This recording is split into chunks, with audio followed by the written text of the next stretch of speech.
YouTube? Topaz Yates back with another episode of In Depth. See, here we go in depth on certain topics that's happening within the music industry, man. And this time, I definitely wanted to go in on why this Bodak Yellow by Cardi B is a absolute hit and why it's doing all of these numbers and stuff that's happening out there right now.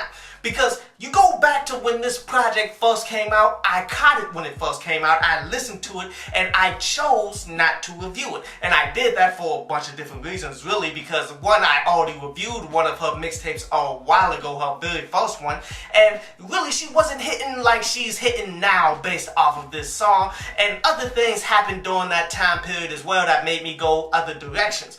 But now I realize, okay, this joint just continued to climb up to the point that right now she got Drake bringing her out on stage, give her the cosign and all that. Like, a lot of people are very proud of Cardi B for doing this particular song, and honestly, I'm not one for it still to this day, you dig? I mean, because once you start to break it down, all she's doing is spinning off of that Bodak Black, that No Flocking song that he came out with a while ago, but yet it makes a lot of sense when you put it in the proper context on why this all happened. Because let's start from the very beginning on who is Cardi B. You all should honestly know who she is. Like, she was on Love and Hip Hop and all of that. And she got the backing through Stevie J and all of that stuff, man. They've been trying to push her into hip hop and it really wasn't panning out up until this point. And you know, the thing is, she already has her audience. The young generation of ratchet women and all of that who want to look at her and feel entertained by the fact that she's so savage with it. She'll fight somebody, she'll flip out on people. Like, this whole generation that we're dealing with right now, you love to see the drama. That's why there's so many reality shows and such that's out there. But so she is ultimately to the forefront of this entire generation just based off the fact that reality shows is really what it is right now on TV.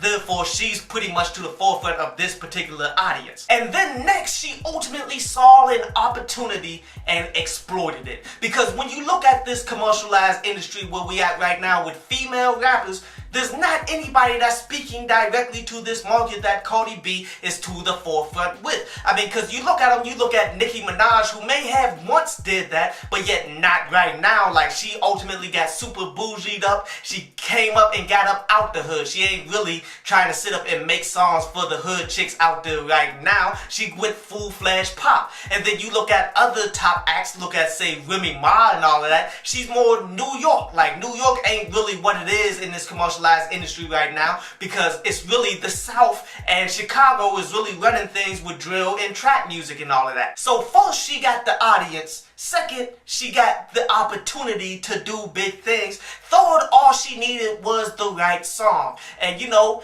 this is why I wasn't reviewing this track right here, because she's been striking out on a bunch of the songs. Like, her mixtapes really didn't do numbers all like that. So what she ultimately did was take a song that No Flocking, that pushed Bodak Black to the highest levels on where he's at right now and such, where he's one of the hottest youngins in the game, but took it and flipped it and put it directly to her audience, which her audience rocks with Bodak Black and know exactly what song that was that she was flipping, but yet they went on ahead and took it to a whole nother level because there was nobody else out there on that level doing such a thing. And you know, I'm not trying to discredit a bunch of the underground female MCs that's out there that's doing something very similar. Like, I've seen a bunch of them out there, but yet you quite honestly got to take this as a grain of salt for the game. The first person who gets to a high level doing one particular thing, they're always going to be known for it until somebody comes up under them and do it better, you dig? And honestly, right now, Cardi B is going to be the one to the forefront of this particular sound for this particular audience. And the key thing about it is, for this particular audience,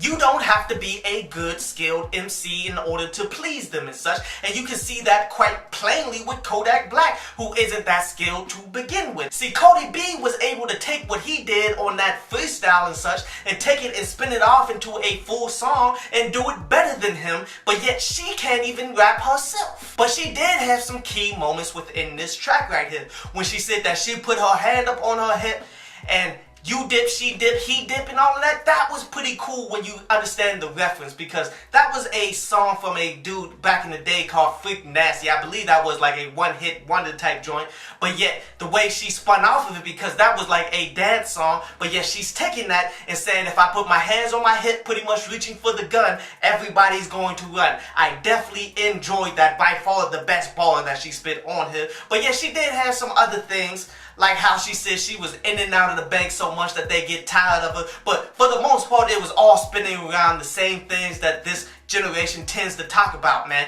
which is, I'll have sex with your man, I'll take your man. Then she talk about all of the fancy stuff that she got all of this money, just all of that typical stuff that really don't come with great lyricism at all. But yet, that's honestly what this generation is asking for. So first, she had the audience. Second, she got the backing by Stevie J. Third, she got the opportunity because wasn't nobody out there in the game doing it as she was doing it. And fourth, she found the exact right song that someone else came up off of, and she took it and did it in a better manner. So therefore, she found her own success, and there's no going back now. Like, anything that she drops, her audience is pretty much going to be running with, because again, it's more about her. It's not about the skill set and the quality music that she can potentially drop. And you guys know me, I'm the guy that always want you to go ahead and give me your original music. I want to hear something unique, different. I really dislike instrumentals and all that, which is why I didn't review this in the first place. But yet, the more you understand the music industry and the history of it, this isn't that different. This isn't anything so unique, because I mean, look at it recently. Why is Designer put on in the game when he sounds like a spitting image of Future? But let's go deeper into the past, in which a lot of people probably won't even like this. But yet, Jay-Z did the same exact thing, because you remember when he first came out, he had a bit of a fast flow. He spit way different than when he came out with Reasonable Doubt, where that was overtly him taking Nas's style and spinning with it and using it directly to his audience, which was nothing but some straight up hustling music and all of that, man. Cardi B is ultimately doing the same exact thing that Jay-Z did, man, and this is something that has been consistent throughout all of hip-hop. And I've kind of finally got the understanding on this is how you design hit songs for individuals. It's never really about something unique and different. It's more about spinning off and finding opportunities. But this concludes today's review, man, and now we're going to jump to a brief instrumental from underground producer N7 before we jump into the news and then jump to an article from downloadpads.com.